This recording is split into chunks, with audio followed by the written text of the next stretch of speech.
Hi everybody, welcome back to my channel. Today is another episode of my Skincare Sage series, and today's topic is peptides. And I had to think long and hard about this because peptides, I think, are critically important anti-aging skincare, period. But it's also very scientific, and the words are long, and I was just like, And you know me, I'm trying to keep this entertaining and not very scientific. So I'm going to start out a little scientific, but not so important that you actually have to know it. I'm just going to say a few things. But in general, peptides are worker bees. They are action. They do something. They do something. And every peptide, and I think there's like hundreds of them, that affect your skin. So each one has a different action that it will take, or an action it'll stop, or something. And today what I'm going to do is I'm going to talk about in general what a peptide is and does, but then I'm going to talk about two that are very popular, the two that are probably the most popular and probably the most familiar with you and for you, and kind of go from there. Here we go, going to get a little scientific. And you know, I'm always talking about collagen because that's what it's about. Your skin is made up of collagen. The older you get, the less you have of it. If you're not protecting it with SPF, if you're not doing things to stimulate more production of it, the older you get, the less collagen you'll have, the saggier your skin will be, the easier wrinkles will form, the more texture you'll have age spots coming out everywhere. So we want to do everything we can to either protect the collagen we have, or as we get older, help build more because we're losing it. So you have your skin, the collagen is actually protein. And all kinds of proteins in the world. Fish is protein, eggs, soybeans, all kinds of protein. Your skin, the collagen, is actually protein. And a protein, we're getting a little scientific here, is a long chain of amino acids. So you know, each protein has its own chain of amino acids. And it's just interesting. One little thing, you know, like think about water. Let's just, for a moment, would you? H2O, 2 hydrogen, 1 oxygen, both gases, you put them together and you get water. Like, isn't that just like one of the mysteries of life? So, just like this, amino acid chains, each one is different. Collagen is a protein made up of this chain. As we get older, we're producing less of it, and our collagen is getting weaker. And pieces of that long chain are starting to break off, and they're forming little chains of amino acids. Those little amino acids, little chains, are called peptides. So, if your skin is seeing peptides, it's thinking to itself, that's not a good sign. It means my nice, juicy, long one, which was collagen, is becoming yuckier, and it's some part of it broke off. You know, like our hair. We don't want our hair to break off, right? We're always going hair breakage, and so we're changing shampoos. Anyway, so if you put a peptide onto your skin, it will signal your skin or a nerve or something to do something, because it's not normal for your collagen, for your skin molecules to have peptides. When they see a peptide, something is wrong. And so when you put this particular peptide on your skin, it's going to do something. It's going to cause your skin, I should say, to do something, because it's going to see that peptide and say, uh-oh, that means X, so I better do Y. Little algebra too. Okay, so I'm going to talk about the two that are most popular, and you're going to see how they're both peptides, but they're very, very different, and they do very different things. First one I'm going to talk about is Matrixyl.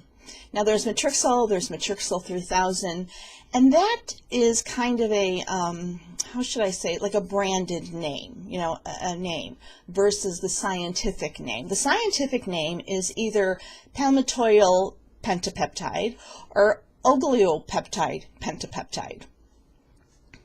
Don't need to remember that, except if you're going to the store and you're saying, okay, I need to get some of this Matrixyl 3000, Lulu said so, and you look at that jar, that cream, and it doesn't say that.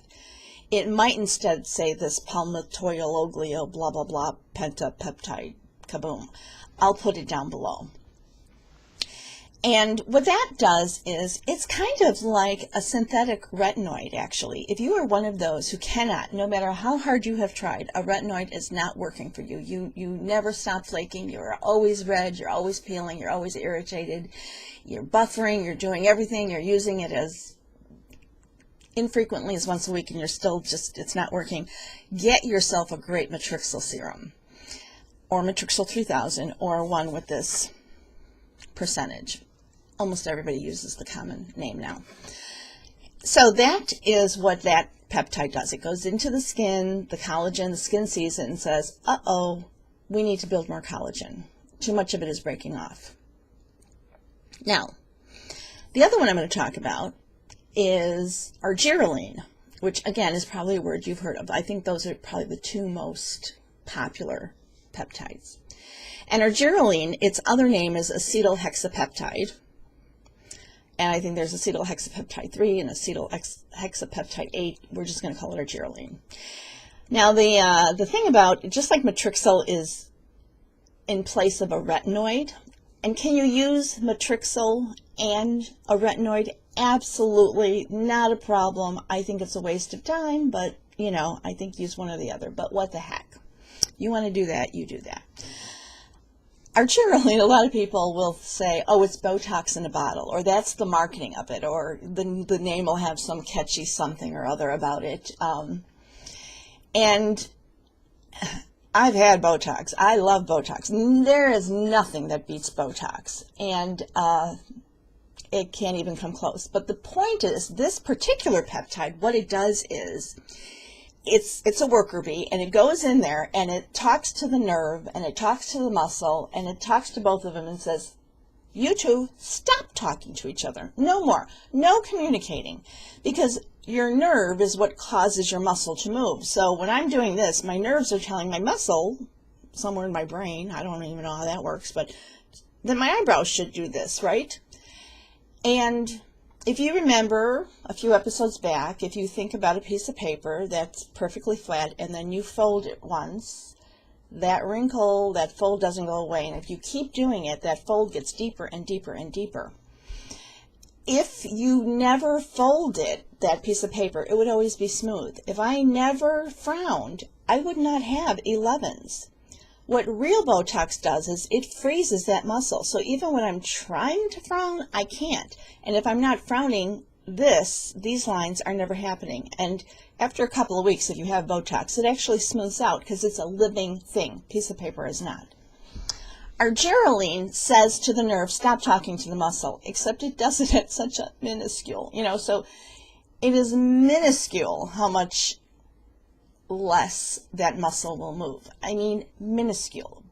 But everything adds up, right? In skincare, everything counts, everything adds up. So that's what Argiriline does. So it goes in there and it says, you two stop talking, and therefore, if the nerve, when your brain is saying smile, but your nerve is saying to the muscle, don't grin like a whatever, then you're less likely to have these very deep lines. Argiriline is used on expression lines, which are lines that when you move, whether you're frowning, smiling, squinting, that's where it's used. That's a pain in the butt. Most people just put it in the palm of their hand, put it everywhere, and that's fine. But you need to understand that Argiriline will only work where there is movement. So if you were to just take Argiriline and put it here, it's not going to lift your skin. It's not make it plumper. It's not going to make it firmer. It's not going to make age spots go away. What it will do is it will lessen the lines. It won't take them away. Botox will, fillers will. This will not take away lines. It will lessen them. Minuscule amounts, but again, those minuscule amounts do add up over time. The third thing, whatever, that I want to talk about, which is really important when it comes to peptides, is the percentage used in that bottle or jar.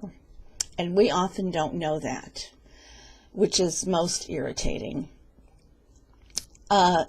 If you were to go to the original manufacturer of Matrixyl, you would see that the recommended dosage is 3% to 8%. What they're saying basically is under 3%, you're not, nothing. Like 2% is just not going to make a difference. You need 3% to see the effects of it.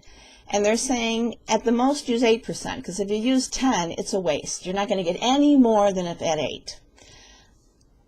You are often seeing now, I bet, 20% Matrixyl. I'm saying right now, I genuinely don't know if 20% does more than the recommended 8%. I don't know. I researched, there is so much marketing, there is so much hype that I couldn't get through it. Is 20% just a waste, but it sounds so good, or does it really make a difference? I don't know. But all I know is I sure want more than 3% at my age. Which leads me to another topic. When you are reading a magazine article or an advertisement or meeting with a skincare person, or watching a home shopping channel where they're presenting a product with, let's say, Argiriline or Matrixyl, and they say, or the magazine ad says, we are using the recommended dosage by the manufacturer. We follow the manufacturer guidelines for efficacy, so you can absolutely trust that we are using the right amount. If they're using 3%, they are absolutely being truthful, and they are using a recommended amount. However, I would rather they use the 8%. I'd rather have an 8% raise than a 3% raise, but 3% is better than nothing. And you just don't know. I mean, you could look at that label and it could say in the ingredient deck that there is acetohexapeptide in there. But if it's only 2%, really doing anything. But they can claim that it's in there. They can make those claims. We use Argiriline. You know, it contains Botox in a bottle. And that's a problem because percentages are critical to peptides. There are now, you'll see the jars and creams of, you know, that are loaded. And I think personally, the more peptides you can get in your cream, the better. The more, because they're all different and they're all action, but they all have a percentage requirement. And there are, let's say something says this cream is 25%, you know, uses multiple peptides, neuropeptides. Neuropeptides only mean they're smaller and they can get deeper, and anything that goes deeper is better. But it says 25% of this bottle is peptides. Wow, that's pretty good. But if it's 25 different peptides and each is only 1%, and let's say each of them has a minimum recommendation of 3%, it doesn't matter. 25%, if 25 of them are only 1% each, it doesn't matter. You would rather have 5 of them at 5% and be in the target zone. I think that's important, and you are now seeing 50%, 63%, 76%, and many of them will, the better ones, will lay out which peptides are in there and what percentage is of each. And that, to me, is, you know, putting all the cards on the table. So keep in mind that the percentage when it comes to peptides is very important. They can still put it on the label, but it doesn't mean they have it in there at the effective amount. And way more than recommended, is it really better? I don't know. I really genuinely don't know. And I tried very hard to determine the truth versus what they want us to believe. You know, so, you know, if I had an option cost-wise, I would go for the 20%.